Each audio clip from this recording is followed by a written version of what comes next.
25장에 보면 2절에 보면 하나님의 주권과 위엄을 가지셨고 높은 곳에서 화평을 베푸시느니라. 그의 군대를 어찌 계수할 수 있으랴. 그가 비추는 광명을 받지 않는 자가 누구냐.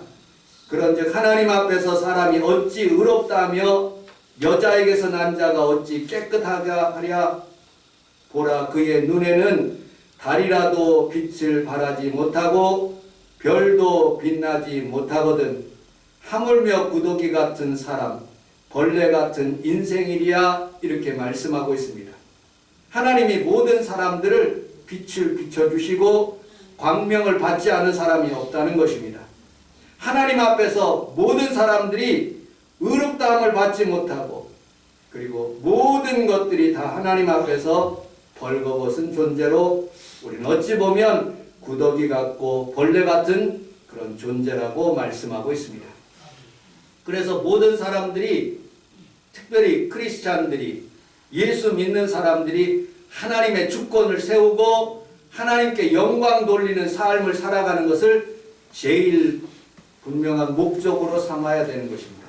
성경은 그러한 사람들을 한 사람 한 사람씩 우리에게 예화로 들어가면서 너희들도 이런 상태에 있으면 그대로 살아라 하고 하나님께서 말씀하시는 거예요. 아브라함이 그랬고 이삭이 그랬고 야곱이 그랬고 요셉이 그러했습니다. 오늘 여러분들과 함께 모세의 출생에 대해서, 모세의 부모님에 대해서, 산파들에 대해서 함께 은혜를 나누도록 하겠습니다. 여러분들 모세가 출생할 당시를 여러분들 상상해 보시길 바랍니다. 이스라엘 백성들이 그 땅에 들어가서 430년 만에 200만 명, 300만 명가량 그렇게 많은 사람들이 거기에 이렇게 번성하기 시작했습니다. 지금 트럼프 대통령이 멕시코의 관세를 20%, 캐나다의 관세를 20%, 유럽의 관세를, 그리고 중국에, 그리고 우리 대한민국에 관세를 매긴다고 그렇게 뉴스에 들었습니다. 트럼프 대통령이 왜 그런 일들을 할까요? 자기네 나라 백성들이 살아야 될 길들, 자기네 나라들이 그렇게 보호하는 그런 일들을 자기가 주권을 가지고 그렇게 행하기 때문에 그렇습니다. 여러분들, 수많은 이민자들이 그 안에 들어와 가지고 그 삶을 살아가는 그런 미국 내에 수많은 사람들이 공동체를 이루어 가지고 그 민주당이라는 그런 형성해 가지고 자꾸 공화당하고 같이 이렇게 하면서 정권이 바뀌기 시작하는 거예요. 그래서 어떻게 보면 공화당에 있는 그 트럼프에 있는 사람들은 그 공화당에 있는 기업들을 보호하고 자기네 백성들을 보호하기 위해서 이민자를 계속 내쫓는 거예요. 그래야지 자기네 당이 사는 거예요. 여러분들, 영국도 그럽니다. 영국에 지난번에 브렉시트라는 그런 단어가 있었어요. 브리티시, 그 다음에 익시스라는 그런 단어예요. 우리는 유럽하고 있는 사람들하고 함께 섞이지 않는다. 왜냐하면 영국에 있는 사람들이 수많은 나라들을 점령해서 거기에 있는 원주민들을 데리고 종으로 데리고 노예로 데리고 왔는데 거기에 수많은 사람들이, 중동에 있는 사람들이, 무슬림에 있는 사람들이 영국에 있는 정체성을 흐트러 버리는 거예요. 그래서 우리는 브렉시트를 통해서 우리는 우리나라를 보호한다, 그런 정책을 사는 거예요. 여러분, 로마가 왜 망한 줄 아십니까? 로마가 수많은 나라를 정복해서 많은 노예들이, 종들이 들어와서 그 정체성이 흔들리기 시작하는 거예요. 우리나라가 세계에 우뚝우뚝 서가니까 수많은 그런 외국인들이 우리나라에 들어오는데 좋은 사람도 들어올 뿐만 아니라 무슬림에 있는 사람들이, 히잡 쓴 사람들이 엄청나게 우리나라를 들어와서 일거리를 차지하는 모습들을 보게 됩니다. 이집트에 있는 사람들이 그렇게 생각한 거예요. 이 사람들이 점점 들어오면 우리나라가 이제 망할 수 있겠다. 그래서 요셉을 알지 못하는 그런 왕이 나타나가지고 히브리인들을 핍박하기 시작하는 거예요. 그들이 우리가 다른 나라와 전쟁하고 있을 때 여기에 300만 가량이 되는 그런 히브리인들이 반란을 일으키면 우리나라 사람들이 다 죽을 수가 있겠다 해서 인구 정책을 하는 거예요. 남자를 낳으면 다 죽여, 여자를 낳으면 살려줘. 그리고 그들이 히브리 사람들을 데리고 가서 비돔성이라든지 람셋이라든지 그런 피라미드를 엄청나게 세우기 시작하는 거예요. 수많은 고통 가운데 있는 히브리 사람들이 하나님 앞에 부르짖기 시작합니다. 하나님, 우리를 도와주세요. 하나님, 이 민족 가운데 이렇게 고난당하고 있습니다 하고 부르짖을 때 하나님께서 한 사람 모세를 선택하는 과정이에요.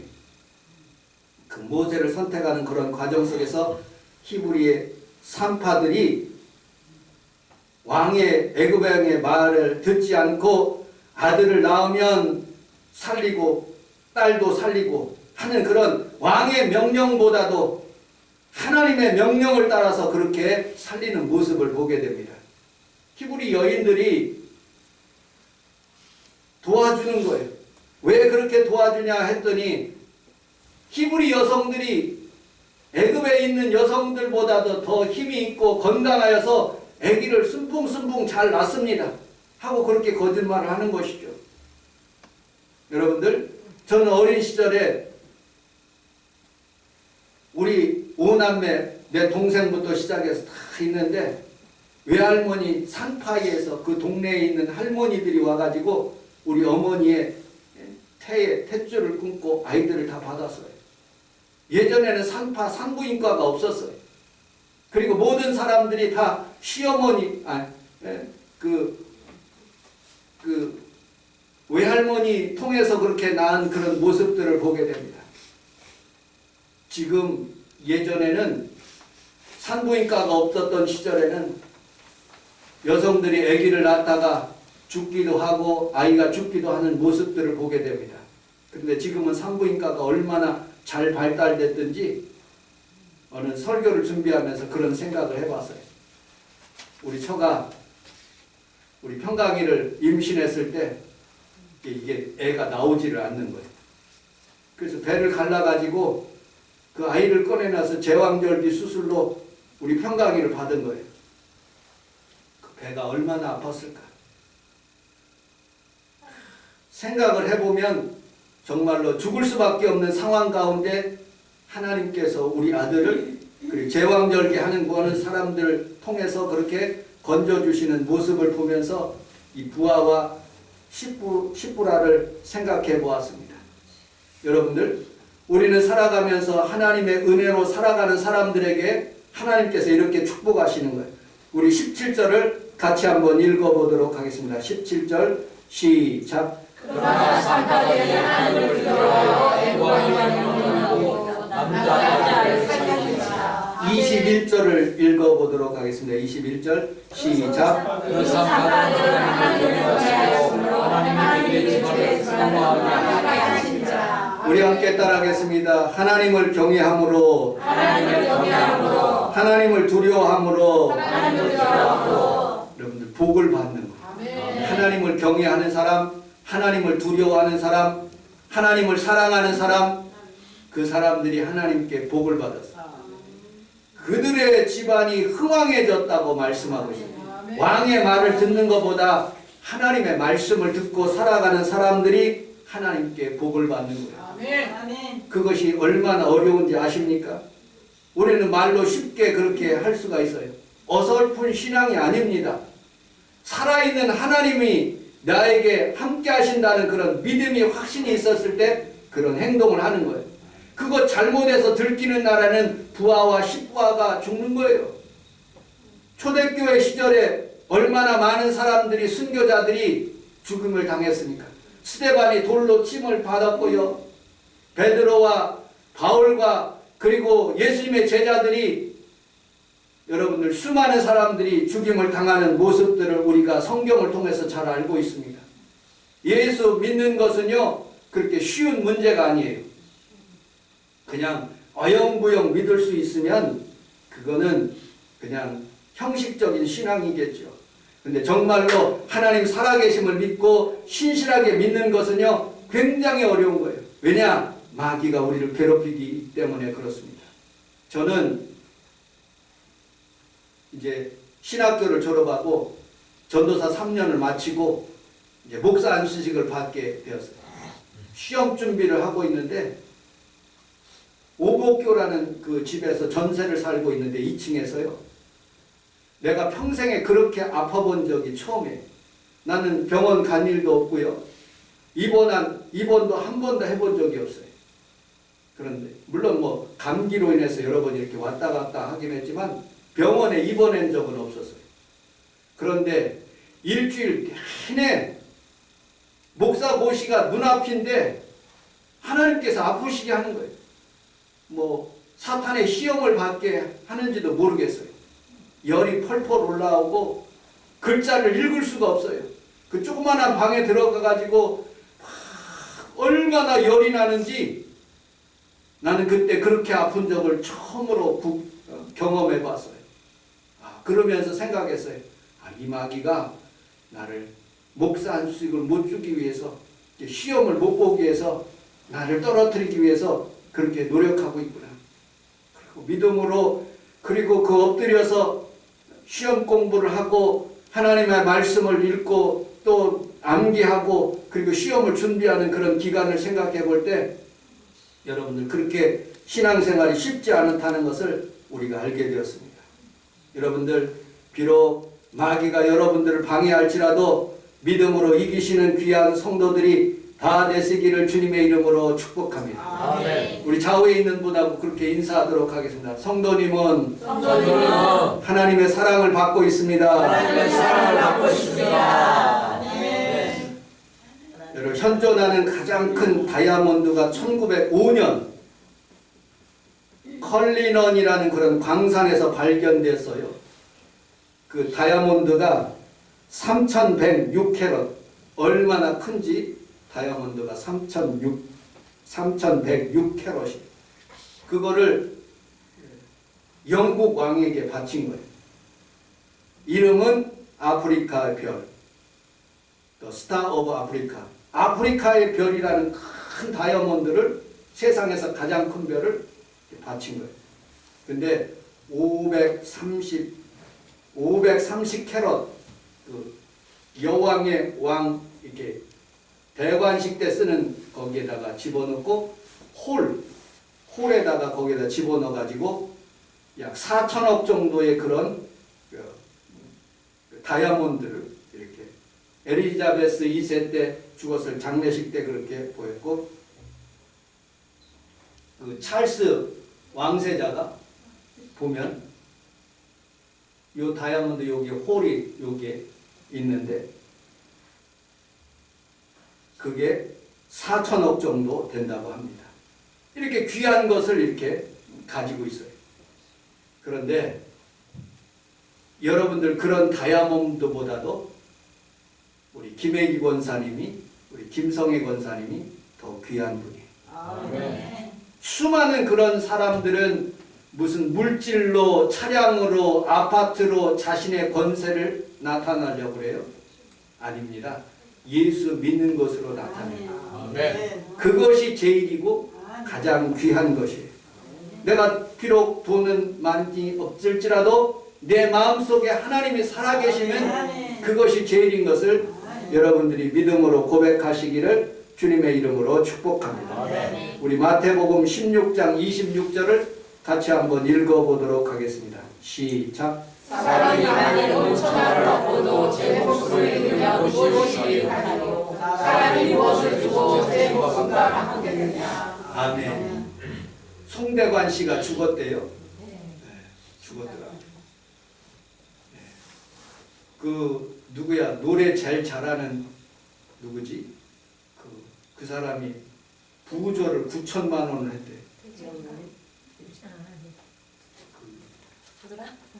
누군지는 몰라도 뉴스에 봤어요. 네네. 남진 나이버. 나훈아. 네, 나훈아 그 사람이. 그 사람이 그렇게 불쌍하다고 그렇게 하더라고요. 여러분들 죽으면 뭐예요? 9천만 원이 살 때 그렇게 줘야지.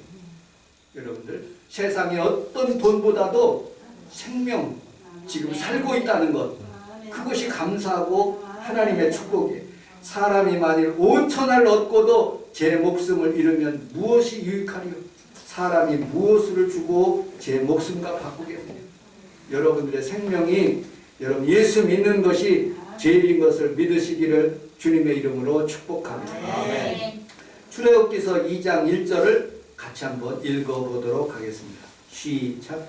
내 가족을 하나님의 백성으로 이 여자에게 장가하도록 그 여자가 이스라엘 아들을 낳으니 그가 잘생긴 것을 보고 8달 동안 그를 죽였으나 모세가 출생했어요. 보니까 잘생겼대. 성경에 보면 잘생겼대. 히브리서 11장 23절에 보면 아름다운 아이임을 보고라고 말씀합니다. 사도행전 7장 20절에 보면 아름다운지라라고 말씀하고 있어요. 여러분들, 갓 태어난 아기가 무슨 얼마나 아름답겠습니까? 얼마나 잘생기겠습니까? 성장해 봐야 알죠. 여러분들 커 봐야 아는 것이에요. 다 아기는 다 귀엽고 복스럽고 사랑스러운 거지 잘생겼다고 표현하는 것은 좀 그렇습니다.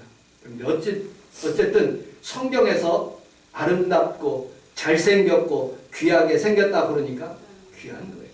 그 부모가 봤을 때. 그래서 아브라함과 요게벳은 석 달 동안 숨겼습니다.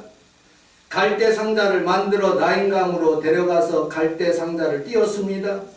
갈대 상자를 지켜보는 그런 미디안 자기의 누님이 모세의 흘러가는 그 갈대 상자를 보면서 마음을 졸이게 되었습니다. 바로 왕의 공주가 나인강에서 목욕할 때 그 공주가 그 갈대 상자를 열어봤을 때 얼마나 감동적인지 그 아이를 자녀 삼아 양자로 하는 그런 모습을 보게 됩니다. 영평안이 쓴 요게벳의 노래라는 그런 노래가 있습니다. 작은 갈대 상자 물이 새지 않도록 역청과 나무의 진을 칠했네. 어떤 마음이었을까? 그녀의 두 눈에 눈물이 흐르고 흘러 동그란 눈으로 엄마를 보고 있는 아이와 입을 맞추고 상자를 덮고 강가에 띄우며 간절히 기도했겠지. 정처 없이 강물에 흘러내려가는 그 상자를 보며 눈을 감아도 보이는 아이의 눈을 마주치며 주저앉아 눈물을 흘렸겠지. 너의 삶의 참주인은 너의 참 부모이신 하나님. 그 손에 너의 삶을 맡긴다. 너의 삶의 참주인, 너희를 이끄시는 주 하나님, 그 손에 너의 삶을 드린다. 그가 널 구원하시리니, 그가 널 이끄시리니, 그가 널 사용하시리니, 그가 너를 인도하시리니. 아멘. 여러분들, 우리의 자녀를 주의 손에 맡깁니다. 아멘. 나의 삶의 모든 부분들을 주님 앞에 맡깁니다. 이 예언만 드리고 말씀을 마치도록 하겠습니다. 1948년 10월 초 어느 젊은 목사님이 오래된 교회에 부임하게 되었습니다. 목사님은 부임할 당시 이 낡은 초라한 예배당에서 예배 드리는 것이 너무 마음이 안쓰러워 부임하자마자 교회 수리를 하게 되었습니다. 3달 동안 성찬 전야를 준비하며 하나님의 성전을 아름답게 가꾸기 시작했습니다. 그런데 성탄절 이틀 앞두고 갑자기 폭우가 쏟아지기 시작했습니다. 넓은 지붕에서 비가 흘러내리기 시작했고 벽에는 스펀지처럼 빗물이 흘러 들어오기 시작했습니다. 마침내 벽의 일부가 떨어져 나가서 그 자리에 구멍이 생기게 되었습니다. 그날 오후 목사님은 중고등부에서 주관하는 자선 바자회를 참석하게 되었습니다. 이것저것 들어보다가 낡은 식탁보 하나를 발견하게 되었어요. 금색 아이보리색 혼합된 4.5cm의 식탁보였습니다. 저 식탁보로 강단의 벽을 뚫어진 구멍을 막아야 되겠다고 생각하여 그 식탁보를 사게 되었습니다. 성탄절 이브 내내 눈보라가 내리치게 되었고 목사님은 창문 밖에 앉아서 물구러미 밖을 쳐다보게 되었습니다. 버스 정류장에 서 있는 한 중년 여성을 보았습니다. 그런데 버스가 오지 않고 약 30분을 기다려야 되는 그런 상황이어서 목사님은 그녀에게 다가가서 교회 안에서 조금 몸을 쉬라고 권했던 것입니다. 그녀는 성전에 들어오자 이상한 것을 느끼기 시작했습니다. 목사님, 저 식탁보 제 것인데요. 틀림없이 제 것입니다. 목사님은 깜짝 놀랐습니다. 그녀는 그 식탁보에 한 구석에 수놓은 자기의 이름 이니셜을 지켜보면서 이렇게 말했어요. 목사님, 이게 바로 제 거라는 것을 증거입니다. 그녀는 자기가 한 그런 간증들을 얘기하기 시작했습니다. 그는 자신의 남편과 함께 오스트리아에 살다가 전쟁이 나서 제2차 세계대전 그 전쟁 직후에 나치를 반대하는 그런 것 때문에 위협을 무릅쓰고 스위스로 이주하게 되었습니다. 그런데 둘이 함께 가면 위험하다고 남편이 나를 억지로 스위스에 먼저 보내게 되었습니다. 그리고 남편은 나치 수용소에서 사망하게 되었다는 소식이 들려지기 시작했습니다. 그리고 목사님과 헤어지기 시작했어요. 그리고 크리스마스 이브가 지나고 크리스마스 예배가 시작됐는데 한 신사가 황홀하다는 시 그 식탁보를 바라보게 되었습니다. 그 신사는 교회에 나가면서 목사님에게 이렇게 말했습니다. 참 이상하네요. 오래전부터 제가 저 식탁보를 가지고 있다는 것을 어떻게 알았는지, 저 식탁보가 왜 성전에 걸렸는지 나는 알 수가 없습니다. 어쨌든 저 식탁보는 제 것인 것 같습니다. 그렇게 얘기하는 모습을 보고 목사님은 온몸에 소름이 돋기 시작했던 것이죠. 목사님은 흥분을 가라앉히 않고 얘기하기 시작했습니다. 그날 오후에 만났던 그 중년 여성에 대해서 이 얘기를 나누게 되었고 그 신사는 신음하듯이 그분이 바로 제 아내인 것 같습니다. 어떻게 하면 그 사람을 찾을 수 있겠습니까? 하고 그 여인을 찾기 시작했습니다. 그리고 마침내 그 아내 되는 여성과 그 신사와 함께 만나는 그런 장면을 보면서 하나님의 놀라운 섭리를 발견하게 되었습니다. 성탄절 날 갑자기 폭우가 쏟아지는 것 우연일 수 있습니다. 빗물 때문에 교회 벽이 구멍나는 것 우연일 수 있습니다. 자선에서 바자회 때 낡은 식탁보를 산 것도 우연일 수 있습니다. 버스 정류장에서 그 여성을 만난 것도 우연일 수가 있습니다. 성탄절날 신사가 예배드리는 것 우연일 수 있습니다. 그러나 두 부부가 가슴 벅차게 만날 수 있다는 것, 그 사건을 두고 누가 우연이라고 말할 수가 있겠습니까? 하나님의 섭리죠. 징검다리를 만드는 돌덩이 하나하나가 우연히 거기에 놓아져 있을 수 있습니다. 그러나 쭉 이어지는 징검다리는 과연 우연일까요? 아닙니다. 그건 필연인 것이죠.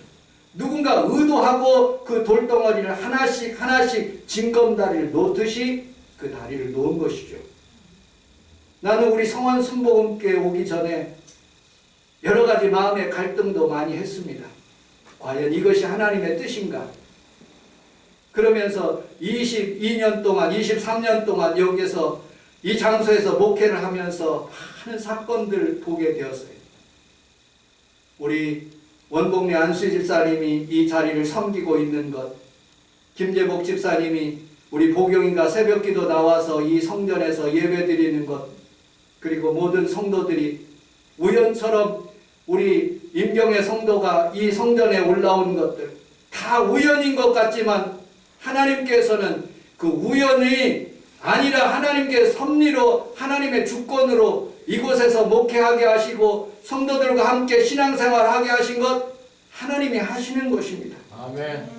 여러분들, 우연은 세상에서 있는 그런 팔자와 같은 것입니다. 그러나 하나님은 그 우연 속에서 빙그레 웃고 계시며 하나님께서 구현 한 사건 한 사건을 인도하고 계시는 하나님의 주권이 있다는 것을 우리는 분명히 알아야 됩니다.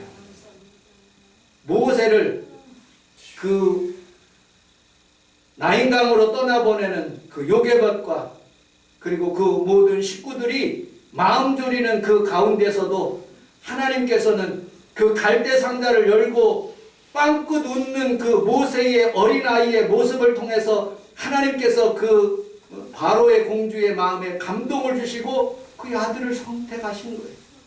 여러분들, 이것은 다 하나님의 섭리인 거예요. 아멘. 여러분들의 삶 속에서 날마다 하나님의 섭리를 느끼고 하나님의 주권을 인정하고 하나님께 영광 돌리는 귀한 성도들이 다 되시기를 주님의 이름으로 축복합니다. 아멘. 기도하겠습니다.